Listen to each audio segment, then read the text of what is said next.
கிறிஸ்துவுக்குள் பிரியமானவர்களே, இந்த நாளுக்கான மாலை நேரம் அண்ணா அப்போஸ்தலனாகிய பவுல் ரோமருக்கு எழுதின நிருபம் 2ஆம் அதிகாரம் 13வது வசனம்.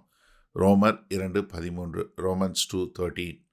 நியாயப்பிரமாணத்தை கேட்கிறவர்கள் தேவனுக்கு முன்பாக நீதிமான்கள் அல்ல, நியாயப்பிரமாணத்தின்படி செய்கிறவர்களே நீதிமான்களாக்கப்படுவார்கள். இப்போ என்ன, ஒரு மனுஷன் ஒரு நியாயப்பிரமாணத்தை கேட்கறதுனால நீதிமான் இல்லை, கேட்டது பிரகாரம் நடக்க வேண்டும். எப்படி? ஏன்னா ஒரு மனுஷன் கேட்டுட்டு அதற்கு செவி கொடுக்காம போனால் அது கேட்டதுக்கு அடையாளமே கிடையாது. நீங்கள் மத்தேயு 7ஆவது அதிகாரத்தில் ஆண்டவர் சொல்லும்போது 21வது வசனம் பாருங்களேன். பரலோகத்தில் இருக்கிற என் பிதாவின் சித்தத்தின்படி செய்கிறவனே பரலோக ராஜ்யத்தில் பிரவேசிப்பானே அல்லாமல் என்னை நோக்கி கர்த்தாவே கர்த்தாவே என்று சொல்லுகிறவன் அதில் பிரவேசிப்பதில்லை. என்ன, அந்நாளில் அநேகர் என்னை நோக்கி கர்த்தாவே கர்த்தாவே உமது நாமத்தினாலே தீர்க்க தரிசனம் உரைத்தோம் அல்லவா, உமது நாமத்தினாலே பிசாசுகளை துரத்தினோம் அல்லவா, உமது நாமத்தினாலே அநேக அற்புதங்களை செய்தோம் அல்லவா என்பார்கள். அப்போ நான் என்ன சொல்லுவேன், உங்களை ஒரு காலம் அறியலைன்னு சொல்லுவேன். அப்போ என்ன, நியாயப்பிரமாணத்தை கேட்குற தேவனுக்கு முன்பாக நீதிமான் இல்லை, மாறாக அதன்படி நடக்கிறவன். ஏன்னா யோவான் 13:17 சொல்லும்போது, நீங்கள் இவைகளை அறிந்திருக்கிறபடியினால் இவைகளை செய்வீர்களானால் பாக்கியவான்களாக இருப்பீர்கள். எப்படி? ஒன்று அறிஞ்சிருக்கிறீங்க, ஆனால் அதன்படி செய்யக்கூடிய மக்களாக இருந்தால் நீங்கள் பாக்கியவான்கள். அப்போ என்ன, ஒரு மனுஷன் எப்படி நீதிமானாக்கப்பட முடியும்? அவன் கேட்கிற காரியங்களுக்கு கீழ்ப்படக்கூடிய மக்களாக இருக்கும்போது. யாக்கோபு 1வது அதிகாரத்தில் 22வது வசனம் பாருங்க. அல்லாமலும் நீங்கள் உங்களை வஞ்சியாதபடிக்கு திருவசனத்தை கேட்கிறவர்களாய் மாத்திரமல்ல, அதன்படி செய்கிறவர்களாயும் இருங்கள். ரொம்ப மிக தெளிவாக சொல்லப்பட்டிருக்குது. அதனால தான் பவுலுங்க சொல்லும் என்ன சொல்றாரு, நியாயப்பிரமாணத்தை கேட்கிறவன் நீதிமான் இல்லை, அதன்படி செய்கிறவன் தான் நீதிமானு. ஏன்னா அதே மாதிரி யாக்கோபு 1வது அதிகாரம் 25வது வசனத்தில் சொல்லும்போது, சுயாதீன பிரமாணமாகிய பூரண பிரமாணத்தை உற்று பார்த்து அதிலே நிலைத்திருக்கிறவனே கேட்கிறதை மறக்கிறவனாயிராமல் அதற்கேற்ற கிரியை செய்கிறவனாயிருந்து தன் செய்கைகளில் பாக்கியவானாய் இருப்பான்.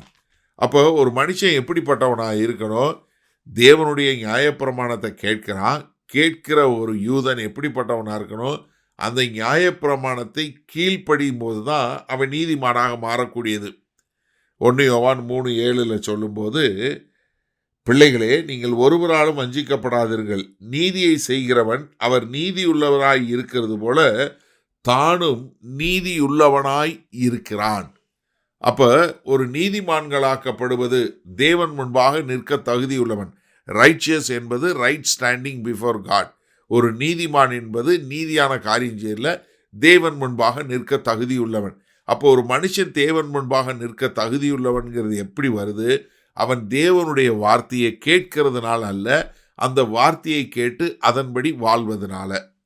சரி, இந்த நாளில் இந்த வசனத்தை நம்ம எப்படி எடுத்துக்கொள்வது?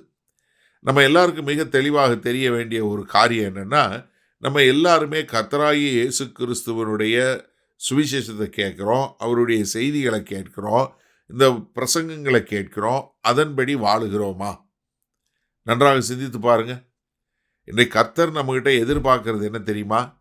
அவருடைய சத்தத்துக்கு செவி கொடுத்து அதற்கு கீழ்ப்படிந்து அதன்படி வாழுகிறவங்களை தான் கர்த்தர் தேடுறார ஒழிய, பிரமாணங்களை கடைப்பிடிக்கிறவங்களை தேடுறாரே ஒழிய அதை மனப்பாடம் பண்ணுறவங்கள இல்லை.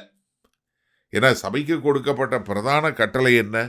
நீங்கள் உலகமெங்கும் போய் நான் உங்களுக்கு கற்பித்ததெல்லாம் அவர்களை சொல்லி கொடுத்து அவர்கள் அதை கை கொள்ளும்படி.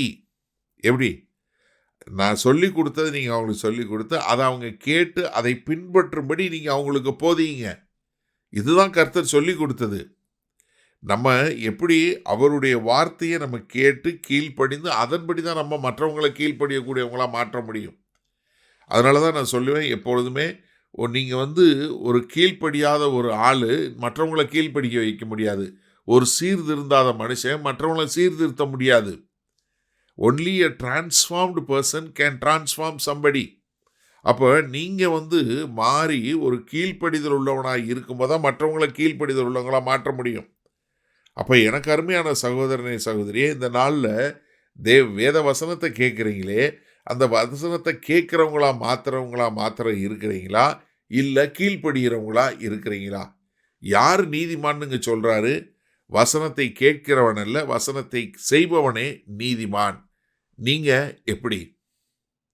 வல்ல பிதாவே, இந்த அருமையான நல்ல நாளுக்காய் நன்றி.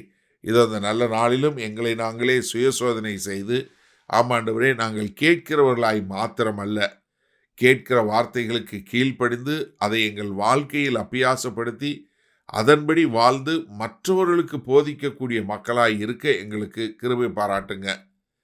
இதுவரை நாங்கள் அப்படி கீழ்ப்படியாதவர்களாய் இருந்தால் தயவாய் எங்களை மன்னித்து உமக்கென்று உகந்த பிள்ளைகளாய் வாழ எங்களை ஒப்புக் கொடுக்கிறோம்.